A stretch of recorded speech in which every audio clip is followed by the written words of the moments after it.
Dragon take a trip. Early one evening, Dragon is reading in the living room when he heard the strange sound coming from Kitty's room. He goes to her door and knocks it on. "Come on," says Kitty.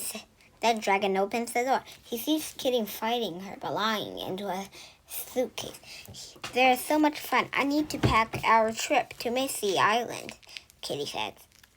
"Dragon, what are you bringing?" Kitty asks. Dragon goes to his room and returns with a bag. "It's empty." "Don't worry, Kitty," reassures him. "All you have to do is follow my simple packing rules and you'll have everything you need." Kitty runs to her room and gets her packing list. Then she returns. She holds it up and waves in front of Dragon. "It's very important to be prepared." She says, for example, what if sunny? Kitty throws a sun hat into her suitcase. "We might also need to be a fancy museum." Kitty asks the zebra, "And if he gets cold, I'll need this." She adds a knitted hat. "Of course, we have to be prepared for any of our hats to belong away." Kitty throws a pack-up hat for each. Just then, Dragon thinks she must be done. Kitty points to a stack of good books in the corner. "I read all of these and pick out the best activities for us to make sure even days of our trip is perfect," Kitty says. "I even made dinner desserts at the Golden Saucer, the best restaurant on the island. They have 3 months waiting list." Kitty gets out a piece of paper, caramel full of her notes. She shows it to Dragon. "I wrote down all the activity I want to do, but let's bring the good book just in case." After Dragon pushes all the good books into Kitty's suitcase, he sits on Kitty and zip it shut. Finally, Kitty pulls out a shiny case. "Dragon, I have a surprise for you," she announced. She opens the case to reveal a fancy camera. Kitty hands the camera to Dragon. "It will take the best picture of everything we see on our trip," she tells him. Dragon almost drops the camera. "It is very heavy." "Careful," Kitty glanced at her zip suitcase. "Can you pack the camera in your bag?" she asked Dragon. Dragon nods slowly. "Well, I'm going to get some sleep to have a lot of energy for our travel day tomorrow," Kitty says. "Good luck with your packing, Dragon." The next morning, Kitty wakes up on her egg to start her adventure with Dragon. She finds Dragon sleeping by the fire. His bag is laying next to him. Kitty lifts the bag. It feels very empty. She sees only her camera inside. Kitty shakes Dragon gently on the shoulder. "Wake up, Dragon," she said. "We need to leave soon if we're going to make the Misty Island before our 4 of the yarn factory." Dragon gets up. He grabs his toothbrush, toothpaste, and a book. He puts them in his bag next to Kitty. Camera. Then he throws in her favorite checkbook. Kitty scrubbed. "I suppose we have time to play if it rains," she said. Finally, the friends are ready to go. Dragon loads Kitty's heavy suitcase into his bag and then adds his own bag. Kitty looks at her map. "If we fly straight there, we should still be able to make the yarn floor tour," she says. Dragon points to another route there where we could stop for a picnic along the way, but Kitty shakes her head. "What might make us late? We can eat lunch while we fly." Dragon nods and take off, heading directly towards the Misty Island. Dragon flies fast, and before they know it, they have arrived. Kitty booked them a lovely cottage for their stay. Dragon stretched his wings. He's quiet, trying from the fly. He takes out his book and flops down in a comfy chair. Just as he's about to start reading, he sees Kitty off the corner of his eye. Her tail is switching. Dragon, how can you want to rest when we only just arrived? He cried. There's so much to see, and we don't want to be late for the tour. Let's go. Dragon shakes his head.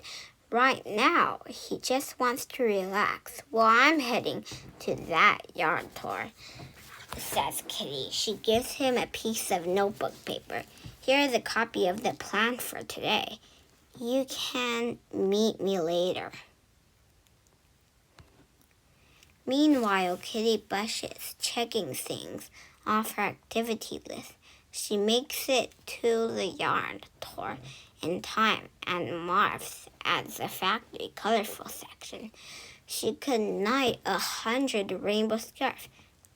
After the tour, she heads to a local camping testing.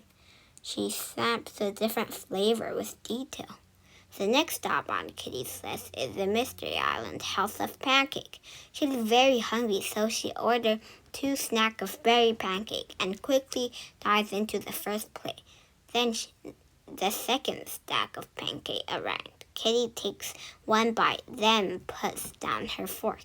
She is suffering. Kitty wishes Dragon was there. She knows he would have a gobble up the pancake in one bite. Kitty's next stop is the Mystery Island Gemstone shop. As she looked around, she stopped a beautiful crystal checkerboard. She knows Dragon would have loved it. Kitty checks her list for her next activity, but something about her careful planning afternoon feels off. Maybe I just need some fresh air, she thinks. She leaves town and begins to walk back toward the cottage. As she does, the flower on her walk reminds her of the garden back home. I miss Dragon, Kitty realized. Kitty hurries back to the cottage, but she arrived. Dragon is nowhere to be found. Kitty looks at her list. The last activity is dinner at the Golden Sucker. Kitty sits in the big comfort chair to think. She doesn't have time to stretch for Dragon, the dinner restaurant. But if she goes by herself, she won't enjoy a single bit. Kitty knows what she has to do. Kitty hops off the chair and heads out. As she makes her way back towards town, she spotted a small path leading into a forest. It looks like the kind of place Dragon would like to explore. Kitty takes a brisk turn off the main road and goes down the small path. As she walks among the trees, she began to enjoy the quiet stillness. The path grows even smaller. Kitty turns a corner and there's Dragon. Dragon, she called. I'm so glad I found you. We won't make dinner at the Golden Sucker, but I don't mind. I'd rather just be with you. Dragon smiles. Before they start, Dragon pulls out 2 more items from the basket. Kitty's favorite hat and their checkboard. Thank you, Dragon, Kitty smiles. I was too busy rushing around to remember any of my hats. Despite all my packing rule, you have remembered me. Well, I really need to enjoy myself.